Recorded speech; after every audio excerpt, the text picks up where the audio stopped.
Hi guys, this is Eddie Lozano again. Uh, Today is 9/11, and I've been wanting to talk for a long time. 9/11 for me uh, and my fellow Marines. I guess we were training in Darwin, Australia, out by the Mt Bundy training areas for about 2 or 3 weeks, and we had finished concluding training about 9 September, and we made it back, I guess 10 September, back to Darwin.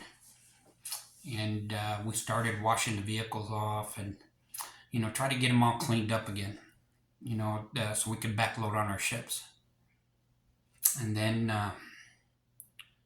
was that night, the Australian Army did a party for us. I mean, we had a good time with them. We, love the Australians, good people, great people, great allies. And, we had a good time. We drank a lot.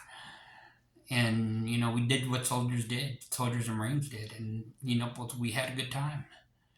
After 3 weeks of hard training, we decided to leave the steam off, man. Mount Bundy is, wow, that place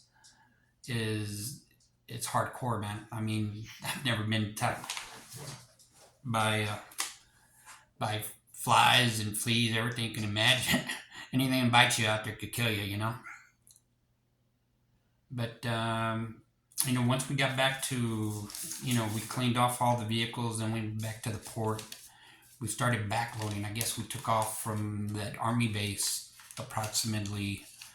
Everybody got up by 2 or 3 o'clock in the morning. Everybody was hurting, but we got back, and what we did is we started backloading all the vehicles back onto ship. I had 10 Hummers. I have 8 sections of motors, and I mean, not sections, but 8 guns of mortars, and I had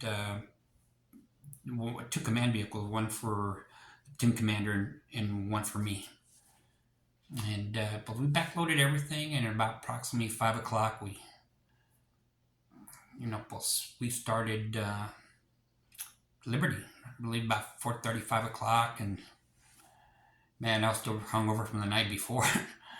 So I just wanted to go call my wife at that time and, check on her, because my son was going to be born, close, the beginning portion of September.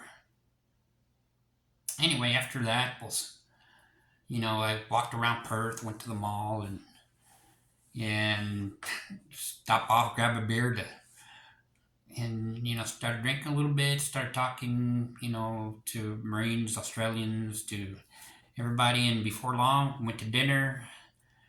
And then I guess by just walking, talking to some of the other Marines I was talking to some of my friends in the other companies, and plus at about, I figured, when I first found out, at about 11:30 in the evening, local time, Australian Perth time. And I was looking. We were walking by a pub, and we're looking in, and I thought it was a movie. And I said, "Hey man, what movie is that?" And I said, "No man, no mate, they're attacking your country." And we're like, "What?"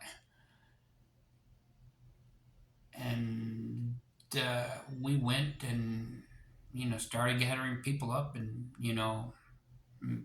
sending them back to ship. And it was a goat road. I mean, it was a lot of drunk guys. I mean, the first drunk guys that we saw was that the Navy had been on Liberty a lot earlier than we did, and they were already bringing bodies aboard. Not, they weren't dead, but they were comatose. They drank a lot, and was, that's how I found out about 9/11. I mean, we were looking at the passing a pub, and it was like, wow, I thought it was a movie. I mean, and then plus, we had to get everybody up. We had a battalion formation at 1 o'clock in the morning. I mean, it looked like the formation was swaying because the ship might have been swaying, because everybody had a little bit too much to drink. But It's not what we expected, but I guess we were ready for it. I mean, that's what we trained for.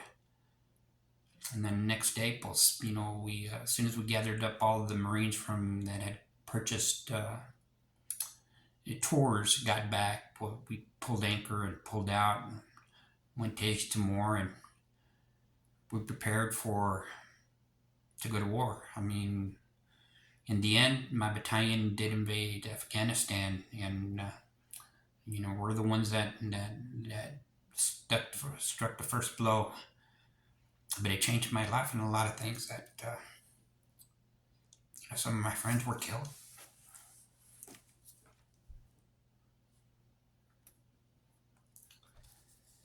After during the time from everywhere from 2001 to 2020, I mean,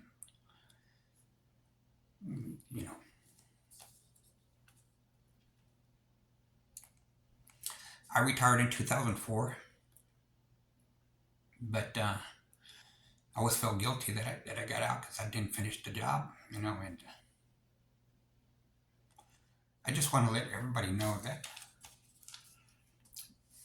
this is the greatest country in the world because you have young people that are willing to sacrifice their tomorrows for your todays.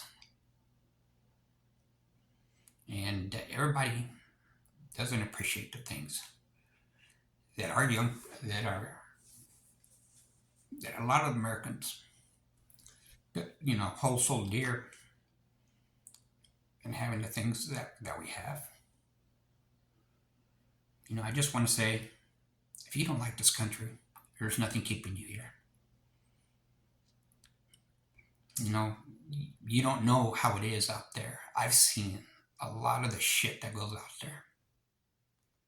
And it ain't nice. People are fucking brutal. As an example, fucking Rwanda, man, they're fucking killing each other. I couldn't tell a Tutsi from a Hutu. But they're killing themselves, like yes, almost 1 million people. Somalia, man, goddamn. And if you want our country to become like that, then you fucking continue doing what you're doing. But man, if you really love this country, if you want this country to succeed, stop giving shit away. You can't make a person patriotic. If they don't want to be here, well, it's okay. There's nothing keeping them here. I'm proud to call myself an American. I've served with, my Marines were from every ethnic group, and I loved them all, and I still love them. And I try to do the best. I still try to do the best that I can to live. I ain't perfect. My name ain't Jesus, and I don't walk on water, but I try to do the best I can. And I love this country. I consider myself an American first. And, and to all the Marines that served, Semper Fi, do or die. Not just to them, but for all the servicemen that are willing to put that uniform on and go out there and do the things that need to get done. And I could say a lot more things, but I'll stop it here. I just want to tell you that I love this country. This is the best country in the world. If you don't believe it, pack your shit, man. It's okay. You don't have to be here. All I can ask you to do is just do the right thing on a daily basis. I mean, that's what those guys died for. There's 3,000 Americans that went to work and died. Don't take this country for granted. I love this country, and thank you for listening. For me babbling on. Y'all take care.